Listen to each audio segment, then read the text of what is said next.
तो दोस्तों यह कहानी शुरू होती है 13 अक्टूबर 1972 से। यह एक प्लेन एम्बिस की पहाड़ियों में क्रैश हो जाता है। प्लेन में उस वक्त 40 पैसेंजर थे और 5 क्रू मेंबर्स थे। यह एक दिल दहला देने वाली सच्ची घटना है। इस पूरी घटना को जानने के लिए हमें अतीत में आना होगा। इस फिल्म की शुरुआत अक्टूबर 1972 से होती है। यहाँ एक रग्बी टीम खेलने के लिए दूसरे देश में जा रही थी। इनमें से कई लोग ऐसे थे जो पहली बार दूसरे देश जा रहे थे और उनके साथ कुछ उनके फैमिली मेंबर्स भी जा रहे थे। जैसे ही प्लेन ने उड़ान भरी तो कुछ ही देर में उनका प्लेन जोरों से हिलने लगा। वह उस समय बर्फीले पहाड़ों से गुजर रहे थे। अचानक से प्लेन बेकाबू होकर नीचे की तरफ गिरने लगा। आगे जाकर प्लेन एक बड़ी पहाड़ से टकरा जाता है। उसके कारण कई सारे लोग जोर से गिर जाते हैं। इस हादसे की वजह से कई लोगों की मौके पर ही मौत हो जाती है। कुछ समय बाद होश आने के बाद जो लोग बचे हुए थे वह प्लेन में फंसे घायल लोगों को बाहर निकाल लेते हैं। चारों तरफ खूनी खून से बर्फ लाल हो गई थी, लेकिन यहाँ पर सभी लोगों ने एक दूसरे को संभाला और हिम्मत दी। अब 2 लड़के केबिन खोलकर पायलट के पास जाते हैं। पायलट की भी हालत बहुत खराब थी और अगले ही पल वह भी दम तोड़ देता है। प्लेन के चट्टान से टकराने पर वह कई टुकड़ों में बट गया था। देखते ही देखते रात हो गई थी। टेम्परेचर 20 डिग्री से भी नीचे गिरने लगता है और ठंड के कारण बचे हुए लोगों का बुरा हाल हो रहा था। इसलिए वह प्लेन के बड़े से टुकड़े पर अपने सामान और लाशों से ढक देते हैं। वह सर्दी से बचने के लिए प्लेन के टुकड़े में चले गए। सभी लोग इस हादसे से सदमे में चले गए। कुछ लोग डरने और घबराने लग गए तो बाकियों ने उनको सहारा दिया। अगली सुबह वह जब 4-5 बजे उठे तो वह देखते हैं कि कई लोग ठंड से मर गए तो कई लोग घायल अवस्था में थे। तब तक तूफान भी थम गया था। सभी लोग प्लेन से बाहर निकलते हैं, लेकिन उन्हें दूर दूर तक बर्फ के अलावा कुछ भी नजर नहीं आ रहा था। साथ ही में वह जगह काफी नीचे थी। वह नहीं जानते थे कि कब हम यहाँ से निकलेंगे, कब तक हम यहाँ फंसे रहेंगे। वह जिंदा रहने के लिए इंतजाम करने लगे। सभी लोग सामान चेक करने लगे। उन्होंने बैग से खाने पीने का सामान इकट्ठा कर लिया। काम करने के बाद वह एक जगह बैठ जाते हैं और उन्हें खाने को देते हैं। मगर वह खाते तो हैं पर यह सोचकर परेशान हो जाते हैं हमारे पास थोड़ा सा खाना है, ना जाने यह कब तक चलेगा। अब अचानक वहाँ से एक प्लेन उड़ने लगता है। तब इन लोगों में एक उम्मीद सी उठती है। पायलट को इशारा करने लगते हैं, चिल्लाते हैं और शीशे से रोशनी दिखाने लगते हैं, परंतु प्लेन काफी दूर था। उनकी यह कोशिश नाकाम हो गई। प्लेन भी वहाँ से चला गया था। अब तीसरे दिन एक लड़के नैनो को होश आ गया। उसकी हालत बहुत खराब थी, चेहरा भी बिगड़ गया था, परंतु जैसे तैसे वह रेंगता हुआ अपनी बहन के पास जाता है। परंतु उसकी बहन की हालत भी बहुत खराब थी। जब नैंडो अपनी बहन से और बाकी सभी से अपने मॉम डैड के बारे में पूछता है तो उसे पता चलता है कि उनकी भी मौत हो गई है। इससे 2 भाई बहन बहुत दुखी हो जाते हैं। अब पीने के लिए पानी चाहिए था। वह बर्फ को पिघलाकर जैसे तैसे अपनी प्यास बुझाते थे। साथ ही बैग से उन्होंने बाहर एक्स का निशान बनाकर छोड़ दिया था ताकि जो भी यहाँ से गुजरे वह यह निशान देख ले तो वह समझ जाएंगे कि यहाँ लोग फंसे हुए हैं तो उन्हें मदद की जरूरत है। तो अगले दिन एक और प्लेन आया। वह भी उनकी मदद नहीं कर पाया क्योंकि वह बहुत दूर था, जिससे उन्हें अंदाजा हो गया था कि गवर्नमेंट को उनका कोई अंदाजा नहीं है। इसलिए वह प्लेन को यहाँ भेजने के अलावा अलग अलग जगह भेजने लगे क्योंकि उनको उनकी एग्जैक्ट लोकेशन पता ही नहीं थी। फिर उनको याद आया कि प्लेन के पिछले हिस्से में कुछ बैटरीज थी जिसकी वजह से वह रेडियो चला सकते थे, जो इस वक्त खराब हो गया था। तो इस वजह से वह उस हिस्से को ढूंढना चाहते थे। वह बर्फीले पहाड़ से ऊपर की तरफ चले गए। जैसे ही उन्होंने ऊपर देखा कि जिस जगह हमारा प्लेन तबाह हुआ है वह जगह तो यहाँ से दिखाई ही नहीं दे रही। इसी वजह से किसी भी प्लेन ने हमारी तरफ नहीं देखा। अब ऊपर की बर्फ खिसकने लगी थी। वह खाली हाथ नीचे की तरफ चले गए। ऐसे ही दिन गुजरते गए और 1 हफ्ते के बाद उनका सारा खाना खत्म हो जाता है। अब इस इलाके में ना ही कोई जानवर था, ना पेड़ पौधे जिनको खाकर वह गुजारा करते। वह पत्थर पर जमीन की काया खाकर गुजारा करते। उसका स्वाद भी बहुत कड़वा था। भूख से परेशान होकर नैनो कहता है अगर मुझे भूख में लाश का मांस भी खाना पड़े तो वह भी मैं खा जाऊंगा। उसकी यह बात सुनकर कुछ लोग राजी हो गए तो कुछ लोग आपस में बहस करने लगे। टाइम के साथ साथ उनकी भूख इतनी बढ़ गई थी वह जूते व सिगरेट भी खाने लग गए। इसके कारण उनका पेशाब काला होने लग गया था। अगली सुबह नैनो ने देखा कि उसकी बहन ने भी दम तोड़ दिया है। वह भी अपने माँ बाप के पास चल बसी। नैनो बहुत दुखी था। यह सब देखकर एक लड़का बहुत दुखी हो गया। वह अपने मॉम डैड के लिए एक खत लिखता है। ऐसे ही 21 दिन बीत जाते हैं। उनमें से कुछ लोग भूख के मारे पागल हो जाते हैं। वह कुछ भी खाने को तैयार हो गए थे। बाकियों ने उन्हें देखकर लाशें खाने को इजाजत दे दी तो वह बाहर जाकर मरी हुई लाशों का मांस काटकर खाने लग गए। इनमें से 5 लोग ऐसे थे जो लाश का मांस नहीं खाना चाहते थे। उनमें से कुछ का मानना था कि हम आदमखोर कभी भी नहीं बनेंगे और इससे बेहतर हम मरना पसंद करेंगे। इसके बाद खोजकर उन्हें एक रेडियो मिलता है। वह एंटीना से रेडियो चला लेते हैं। फिर उन्हें पता चलता है कि गवर्नमेंट ने उनके लिए 60 से ज्यादा प्लेन ढूंढने के लिए भेज दिए थे। कोई भी उन्हें ढूंढने में कामयाब नहीं हुआ तो गवर्नमेंट को लगा कि वह मर चुके हैं। यह सुनकर वह बहुत दुखी हो जाते हैं। यहाँ उनका हौसला टूट जाता है तो बचे हुए 5 लोगों ने भी अब फैसला कर लिया। वह भी मांस खाने लग गए क्योंकि रेडियो की खबर सुनने के बाद उन्हें लगता है कि हमें बचाने के लिए कोई भी नहीं आने वाला। कई दिन के बाद लोग प्लेन के पिछले हिस्से को ढूंढने चल पड़ते हैं तो उन्हें कुछ प्लेन के टुकड़े दिख जाते हैं तथा कुछ लाशें भी वहाँ उन्हें दिख गई। वहाँ पर उन्हें रात हो गई थी पर वह रात में वहाँ सो नहीं पाए क्योंकि रात को वहाँ बर्फ का तूफान चलता रहता था। अगली सुबह जब वह उठ गए तो बर्फ से ढके हुए थे। जिंदा तो थे परंतु हालत बहुत खराब खराब थी। एक को नजर नहीं आ रहा था, बाकी सब कमजोर हो गए थे, इसलिए वह पड़े हुए मलबे को देखकर नीचे आ गए। जिसने कि अभी तक मांस नहीं खाया,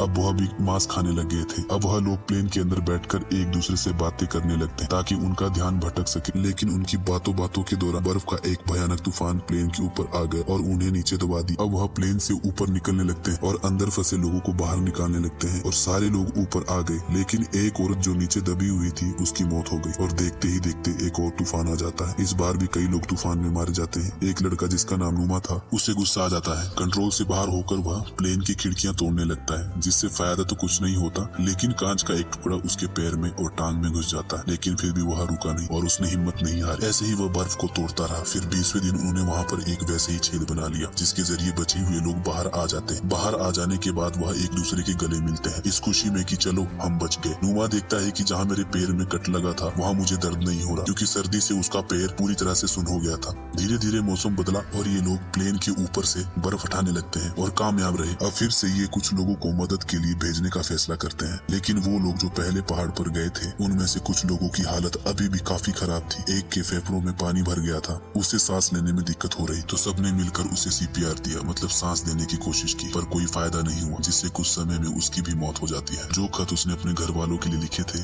उसे भी संभाल कर रख दिया जाता है। 36वें दिन जैसे ही मौसम खुला, नुमा और उसके साथी ढेर सारे कपड़े पहनकर मदद के लिए वहाँ से निकल जाते हैं। लेकिन बीच रास्ते में ही नुमा गिर जाता है क्योंकि उसके पैर में बहुत ही दर्द हो रही थी। बाकियों ने जाकर जब चेक किया तो उन्होंने देखा कि पैर का जख्म काफी गहरा हो गया है, इसलिए उन्होंने नुमा को वापस ले जाने का फैसला किया। लेकिन नुमा ने जवाब दे दिया कि नहीं दोस्तों, अब तुम लोग सभी आगे बढ़ो, मैं वापस चला जाऊंगा। बेचारा जैसे तैसे वापस तो आ गया, लेकिन उसकी तबीयत इतनी खराब थी कि वो इतना थक गया था कि आते ही वह बेहोश हो जाता है। जबकि जो लोग मदद के लिए आगे बढ़ रहे थे ये देखकर काफी खुश हो जाते हैं कि हमारे सामने प्लेन का पिछला हिस्सा पड़ा हुआ है, जो आखिर अब उन्होंने ढूंढ ही लिया था। प्लेन का वो हिस्सा देखते ही उन्होंने यहाँ पर अपने बाकी साथियों को भी बुला लिया। यहाँ पर जो भी सामान था उन्होंने वह सारा इकट्ठा कर लिया। सामान में बहुत सारे कपड़े, खाने का सामान और बहुत सारी चॉकलेट्स भी थी। इन्हें यहाँ पर वो बैटरीज भी मिल जाती है जिन्हें प्लेन में डालकर ये रेडियोस के जरिए सिग्नल को भेजने की कोशिश करते हैं। लेकिन आगे से कोई जवाब नहीं आया क्योंकि रेडियो खराब था, जिसे यह सब सही समझ रहे थे। लेकिन जब उन्हें एहसास हुआ कि रेडियो खराब है तो थक हार कर ये वहीं बैठ जाते हैं। नुमा का जख्म भी दिन ब दिन बढ़ता जा रहा था, जो उसके पूरे शरीर पर फैल गया। अब नुमा अपनी हालत देखकर समझ गया था कि मेरे पास ज्यादा टाइम नहीं है, जल्द ही मैं मर जाऊंगा। इसलिए उसने खाना पीना बंद कर दिया था ताकि उसके हिस्से का खाना उसके दोस्तों को मिल सके और जिंदा रह सके। इस बार उन्हें प्लेन के पिछले हिस्से से वाटरप्रूफ कपड़ा मिला जिसमें पानी नहीं जा सकता था, तो उसे जोड़कर उन्होंने काफी बड़ा स्लीपिंग बैग बनाया जिसमें जाकर वह बड़ी आसानी से सो सकते थे। फिर उन्होंने छोटे रेडियो में एक खबर सुनी। हालांकि उन्हें यहाँ पर फंसे 58 दिन हो गए थे, लेकिन अब भी एयरफोर्स उन्हें ढूंढने के लिए एक आखिरी प्लेन भेज रही है, इस उम्मीद के साथ अगर ये लोग जिंदा हैं तो एयरफोर्स को मिल जाएंगे। ये सुनकर कुछ लोगों ने कहा कि मदद के लिए हमें ऊपर जाना होगा। अब नुमा उनसे काफी दुख भरी आवाज में कहता है, सुनो मेरी बात दोस्तों, अगर मैं मर जाऊं तो तुम मुझे खा लेना। अगर तुम में से एक भी जिंदा बच गया तो मेरी और हमारे बाकी सारे दोस्तों की मौत जाया नहीं जाएगी। इतना बोलते ही अगली सुबह नुमा ने दम तोड़ दिया। उसके हाथ में एक नोट था जिसमें लिखा हुआ था, दोस्तों तुम्हारे लिए मरकर भी मैं जिंदा ही हूँ। इसके यह शब्द सुनकर सारे लोग दुखी हो गए, मगर साथ साथ उनके अंदर हौसला भी पैदा हो गया। उनके कुछ साथी फिर से मदद के लिए निकल जाते हैं और अब आखिर बार पहाड़ की चोटी पर पहुंच जाते हैं। पर वो ये देखकर काफी हैरान हो गए थे कि अभी तो और भी काफी लंबा रास्ता पड़ा हुआ है, इसलिए वह यहाँ बैठकर सोचने लगते हैं। उन्हें यह ख्याल भी आया कि हम वापस चले जाते हैं, लेकिन क्योंकि वह अपनी हिम्मत को तोड़ना नहीं चाहते थे तो कैसे भी करके आगे जाने का फैसला करते हैं। लेकिन अब उनकी मेहनत रंग ले आई थी, क्योंकि कुछ देर चलने पर उन्हें साफ पानी की एक नदी भी मिल जाती है जिसमें यह खूब पानी पीते हैं। तभी अचानक घोड़े पर सवार आदमी उन्हें नजर आया। ये देखकर खुशी से पागल हो जाते हैं। यह मदद के लिए चिल्लाते रहे, लेकिन वह आदमी उनकी बात समझ नहीं पाया। फिर वह आदमी एक कागज पेन उनकी तरफ फेंकता है। तब उन्होंने अपनी पूरी कहानी उस पर लिखकर उस आदमी को दे दी। तब वह आदमी उस कागज को लेकर फौरन शहर को भागा। शहर में आकर वह खबर ऑफिसर को दे देता है। तब इस बारे में एयरफोर्स की रेस्क्यू टीम को बता दिया जाता है ताकि वह उनकी मदद के लिए जा सके। तब वह आदमी नैंडो और उसके दोस्त के पास आ जाता है। वह उन्हें अपने घर ले जाता है और ढेर सारा खाना खिलाता है। कुछ ही देर में यह इलाका रिपोर्टर से भर जाता है। उन दोनों से कई तरह के सवाल करते हैं। अब इनके वह साथी जो बर्फीले पहाड़ों में फंसे हुए थे वह भी रेडियो के जरिए खबर सुन लेते हैं। तब उन्हें पता चलता है कि एयरफोर्स को उनकी मदद के लिए यहाँ भेजा जा रहा है। तब उन लोगों ने अच्छे से हाथ मुंह धोआ और सामान पैक किया ताकि वह यहाँ से निकल सके। अब आखिरकार 71वें दिन हेलीकॉप्टर नैंडो और उसके दोस्तों के जरिए यहाँ पर आ गया। बचे हुए लोगों को बचाने के लिए हेलीकॉप्टर को देखकर सारे लोग खुशी से झूमने लगते हैं और इस तरह बचे हुए लोगों को फौरन फौरन बचा लिया जाता है। फिर जल्द ही उन्हें शहर लाया जाता है। यहाँ उनकी फैमिली वाले बेसब्री से उनका इंतजार कर रहे थे। अब वो सारे लोग एक दूसरे से मिलकर बहुत खुश हो जाते हैं, जिसके बाद उन्हें हॉस्पिटल में लाया जाता है। यहाँ पर हजारों की तादाद में लोगों ने उनका जोरों की तरह स्वागत किया, क्योंकि उन्होंने इतनी मुसीबत के वक्त में भी हौसला नहीं हारा और अपनी बहादुरी की वजह से वहाँ से बच निकले। लेकिन इस रात वह लोग एक दूसरे से अलग नहीं सोए। ये सब इकट्ठे ही थे, क्योंकि उस हादसे का सदमा इनमें बहुत गहरा था। यह उससे बाहर नहीं निकल पा रहे थे, लेकिन उन्हें इस बात की खुशी थी, हमने थोड़ी बहुत कोशिश की और बच गए। मुश्किल वक्त में उन्होंने एक दूसरे का साथ दिया, जिससे वक्त भी उनके सामने हार गया और वह बच गए। इसी के साथ इस मूवी की यहाँ पे एंडिंग हो जाती है।